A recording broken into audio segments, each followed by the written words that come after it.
In fact उन्होंने ये जो अनसर्टेनिटी के लिए मुझको तैयार किया था, जैसे मैंने जो उसमें एक्सपर्ट आया था उनसे कहा था कि मुझको जैसे स्पिरिचुअल थिंग के बारे में जो नॉवेल्स होते हैं वो पढ़ने की आदत है, तो उन्होंने क्वेश्चन पूछ दिया जिसके लिए मैं एकदम प्रिपेयर नहीं था। उन्होंने ये पूछा कि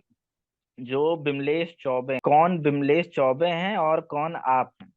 अब इस क्वेश्चन के लिए मैं एकदम तैयार नहीं था। तो वो कह मतलब फिर मैं पूछा उनसे कि सर थोड़ा सा इलेबोरेट कीजिए, तो वो बोले कि जैसे बिमलेश चौबे क्या है, बिमलेश चौबे आपका शरीर है कि आपका हाथ पांव है कि आपकी जुबान है कि आपका दिमाग है, क्या है बिमलेश चौबे। अब इस चीज के लिए मैं एकदम प्रिपेयर नहीं था, लेकिन मैंने जो हॉबी डाली हुई थी वो मेरी जेन्युइन हॉबी थी, मैंने सिर्फ शौक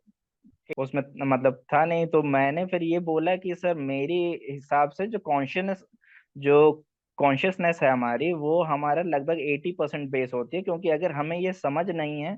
कि हम हैं कौन या हम चाहते क्या हैं, तो हम अपनी बॉडी को भी या हम अपने जो बॉडी के पार्ट्स हैं उनको भी सही तरीके से यूज नहीं कर पाएंगे। तो वो हंसने लगे, वो कहे कि आप बहुत हद तक सही हैं, क्योंकि वेदांत के हिसाब से जो हमारा पूरी पर्सनैलिटी होती है उसमें 90% कॉन्शियसनेस होती है। तो उसके हिसाब से आपने बहुत सही चीजें मतलब ये बताई, मतलब इसी मतलब आप कोई भी हॉबी बताएंगे तो उनके पास काउंटर क्वेश्चंस पहले से ही रेडी हैं कि वो आपसे एक बात में ही या एक दो क्वेश्चन में ही जान जाएंगे कि आपके हॉबीज आपने जेन्युइन बताई हैं कि वहां पे आप जो है खाली ब्लफ कर रहे हैं उनको।